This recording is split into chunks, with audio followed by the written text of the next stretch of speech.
Hello साथियों, आज का विषय हमारा रहेगा पृथ्वी की गतियां। पृथ्वी की गतियां, पृथ्वी यानी कि पृथ्वी की रोटेशन कैसे कैसे होती है। चलिए, किस तरीके से हमने एनसीईआरटी से ये नोट्स लिए हैं और इन नोट्स के माध्यम से हम आपको बताएंगे। नीचे दिए गए कथनों पर विचार कीजिए।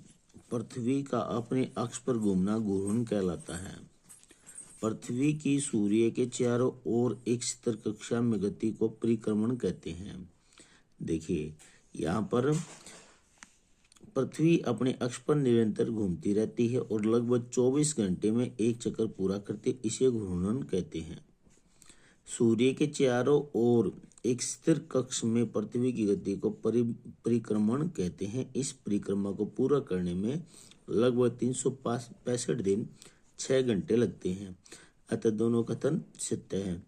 मैं आपसे ये ऑप्शन क्यों नहीं ले रहा हूँ, इसका एक रीजन है, क्योंकि आप जो स्टूडेंट हैं आपको पहले इनकी डिटेल्स और बाद में इनको क्वेश्चंस को रीड आउट करके खुद ही आपको इनके आंसर देने हैं।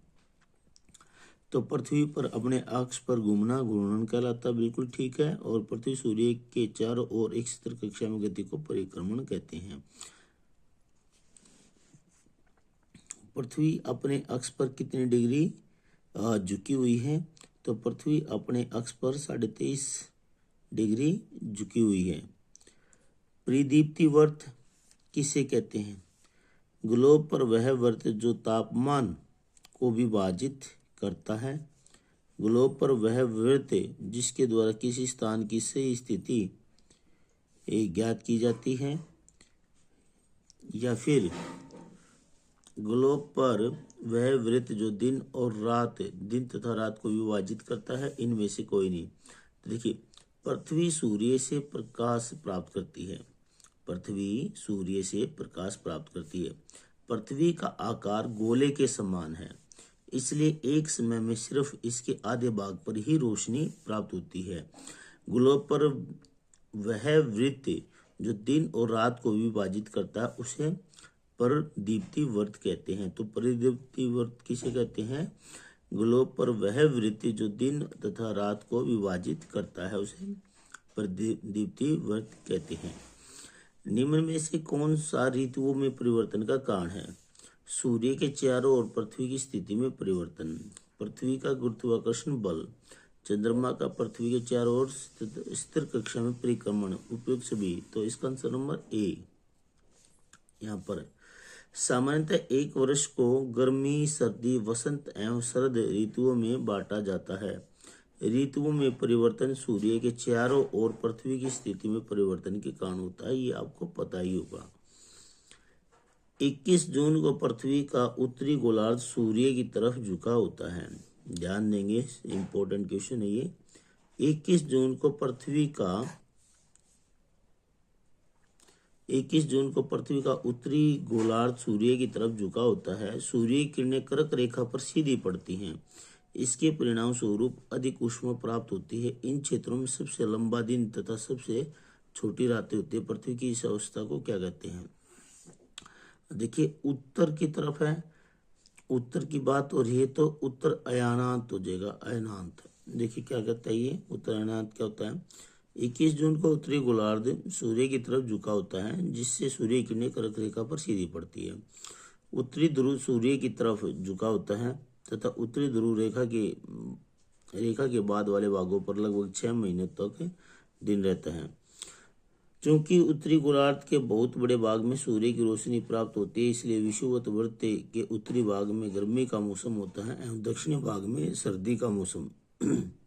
गोलार्ध की बात है ये, जैसे कि हमारे उत्तरी गोलार्ध हुआ, ये दक्षिणी गोलार्ध हुआ। तो कहाँ यहाँ पर सर्दी होगी तो यहाँ पर गर्मी होगी। और आपको मैं बता देता हूँ, जब यहाँ सर्दियों में क्रिसमस डे हम मनाते तो ऑस्ट्रेलिया में गर्मियों में क्रिसमस डे मनाया जाता है। पृथ्वी की इसी अवस्था को उत्तर अयनांत कहते हैं। दक्षिण अयनांत के संदर्भ में नीचे दिए गए कथनों का विचार कीजिए। दक्षिणी ध्रुव सूर्य की ओर झुका होता है। सूर्य की किरणें मकर रेखा पर सीधी पड़ती है। दक्षिणी गोलार्ध पर छोटे दिन व लंबी रातों वाली ऋतुएं होती हैं तो देखिए, अगर इसके बारे में हम जानना चाहेंगे तो क्वेश्चन नंबर ये है 6, और 6 का आंसर सी रहने वाला, क्योंकि दक्षिण अयनांत की बात हो रही है ना इसमें। 22 दिसंबर को दक्षिण ध्रुव के सूर्य की ओर झुके होने के कारण मकर रेखा पर सूर्य की किरणें सीधी पड़ती है। वहां पर हमने 21 जून की बात की थी, यहाँ पर हम 22 दिसंबर की बात कर रहे हैं। वहां पर कर्क रेखा की बात हो रही थी, यहाँ पर मकर रेखा की बात हो रही है। चूंकि सूर्य की किरणें मकर रेखा पर लंबवत पड़ती है, इसलिए दक्षिणी गोलार्ध के बहुत बड़े भाग में प्रकाश प्राप्त होता है। इसलिए दक्षिणी गोलार्ध में लंबे दिन और छोटी रातें वाली ग्रीष्म ऋतु होती है। पृथ्वी की इस अवस्था को दक्षिण अयनांत कहा जाता है। अतः कथन 1 व 2 सत्य, जबकि कथन 3 असत्य है। उल्लेखनीय है कि ऑस्ट्रेलिया में ग्रीष्म ऋतु में ही क्रिसमस का पर्व मनाया जाता है। विषु के संदर्भ में नीचे दिए गए कथनों में से कौन सा सत्य है? तो विषु के बारे में बताना। विषु, इस अवस्था में सूर्य की किरणें विषुवत पर सीधी पड़ती हैं। पूरी पृथ्वी पर दिन और रात बराबर होते हैं। कोई भी ध्रुव सूर्य की ओर झुका नहीं होता। तो यहाँ पर डी आपका आंसर रहेगा। उपयुक्त तीनों ही कथन सत्य है। देखिए क्या है, 21 मार्च